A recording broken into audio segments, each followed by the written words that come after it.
Good morning. Monday morning. Grabbing some gas, heading into work. Man, gas prices just keep going up and down, dude. It was like $2.89 last week. We're on the road! Heading to a customer because I made a mistake this morning and a portion of their meat didn't make it on the van. So I'm delivering their meat. Comes with the territory, and the next delivery is not until Thursday. So A, we don't want to sit on this meat for 3 days, and B, they ordered it today, they needed it today, and so it is what it is. Just listen to podcasts, cruising out to Brenda, and I'll just drop it off, turn around, and drive back home. So hour and 45 minutes out, hour and 15 minutes back to the house. Kind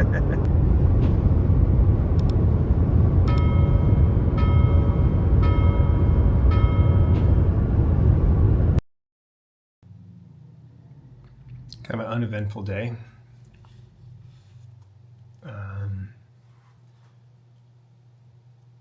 Work was normal up until the point where we realized that I didn't ship a critical piece of someone's order purely because the box was mislabeled and I didn't open the box to verify. Silly circumstances against me, basically. I came home about 3:45 or so, maybe. Kind of checked a few things and just kind of chilled for a little bit. Decided I wanted to stream, play some video games. So booted everything up, got my stream going, and having a hard time trying to figure out what to play. I think about Tarkov, and I want to play Tarkov. This wipe, I said it was going to be the wipe that I came back and played, and yet anytime I actually think about playing, I get almost like anxiety, which not full-blown anxiety, but still there's something there when I think about playing the game. I'm just like, oh, it's almost like too much work. And I love the game.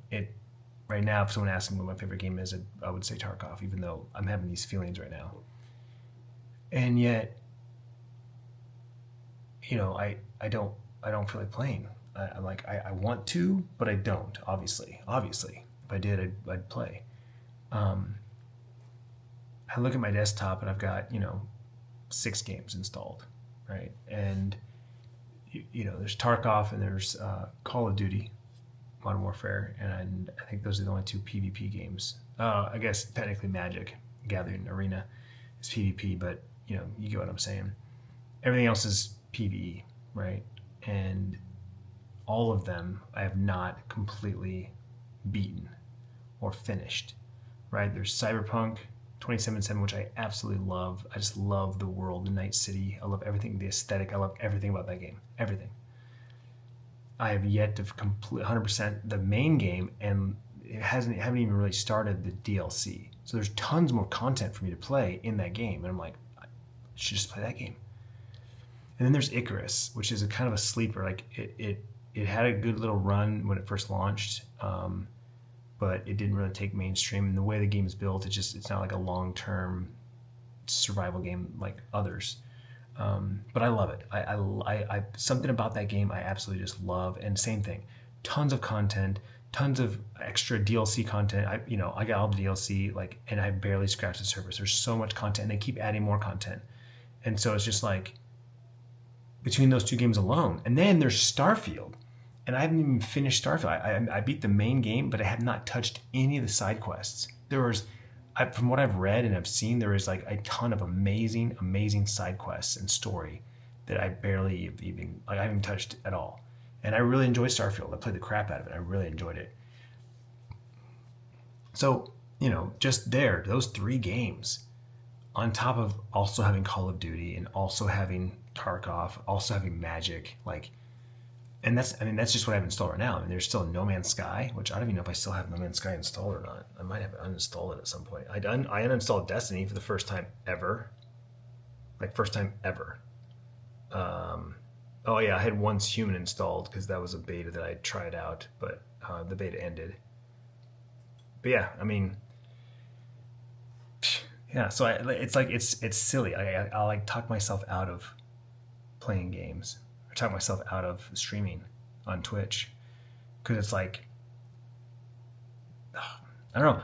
I'll admit though, like this is just the type of person that I am. When I get into something, I like engulf myself with it, and I'm just my entire everything I'm thinking about, everything I'm doing is like around that thing or topic. And so because I'm like really leaning hard into YouTube and vlogging and rebuilding the channel, I'm watching more vlogs. I'm watching more YouTube videos. I'm looking for new vloggers and new channels to follow and subscribe. And like every day I open up YouTube, it's like a new adventure. Like, ooh, what am I going to find next? What's the algorithm going to find me next? And both vertical, long form and shorts, vertical feed. I'm finding more and more like content in the shorts feed. That's an algorithm that I'm trying to build. And so I'm like, I get a little bit of free time before bed. I just grab my iPad and I watch YouTube videos, and I'm happy with that. I'm happy with that, but that means I'm not, that's an hour a night I could be playing a video game, and yet I'm cool. I'm cool with where what I'm doing. So I don't know. I feel like YouTube, like the vlogs, I had to take a big step back from that world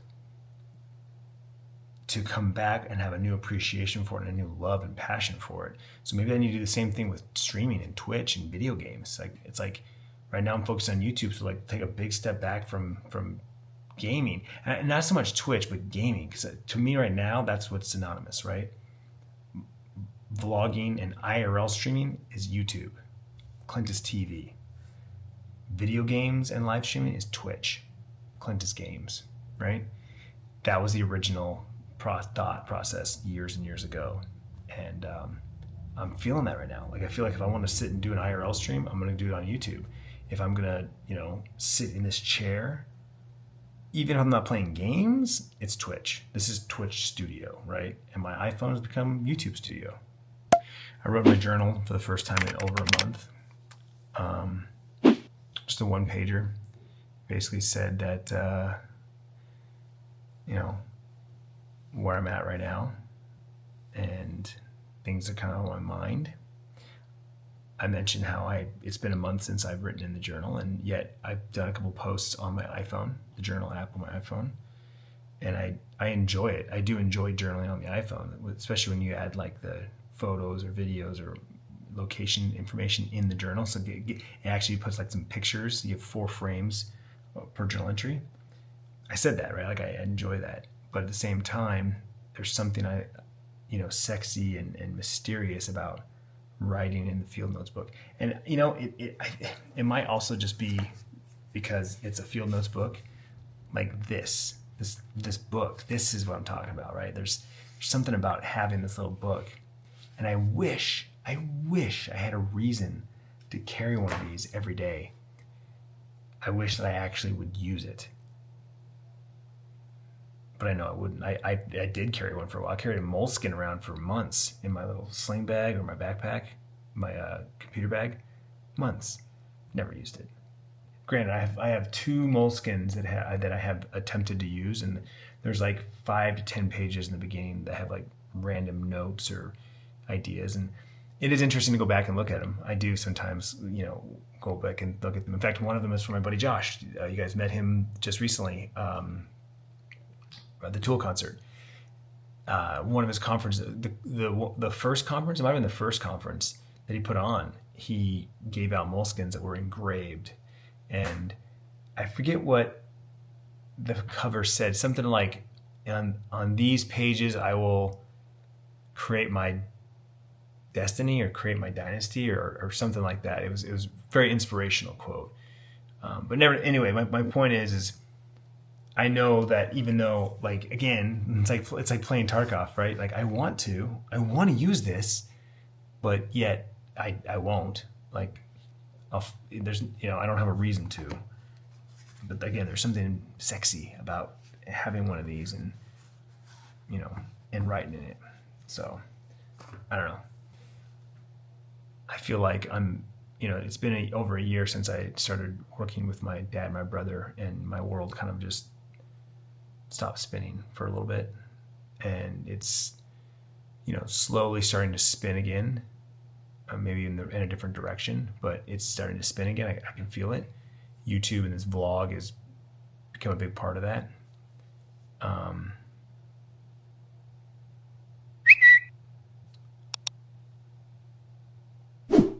I'm starting to just look at things differently. I'm slowing down for the first time in a long time, and in more ways than one. There's like a lot of the way I'm looking at things, and on one hand, I'm okay with these things, and I'm okay with it's okay, it's all right. Like who I really am deep down, that's me, right? Very nonchalant, it's okay, it's whatever. And then there's another part of it. It's like, no, that's not good enough. You know you're better than that. You know that you're capable of more. You know that you can do more. You know that this is not where you want to be. And you know how to get to where you need to be, or to get to where you want to be, or at least in that direction. And there's this internal conflict. Those two voices, literally the little, the little devil and the little angel, right, on your shoulders. Yeah, so I'm constantly kind of battling with that back and forth. And I ultimately I don't know which side it is, but the side that says that it's okay, it's all right. That side, that voice, is the voice of reason, knowing that and believing that, I'm only 42. I have so many more years of life left, and so many years of working, right? I've changed careers now 4 times. I have hit bottom and bounced back multiple times. There was a lot of unexpected consequences for decisions I made, and there were unforeseen, I don't really know the right word,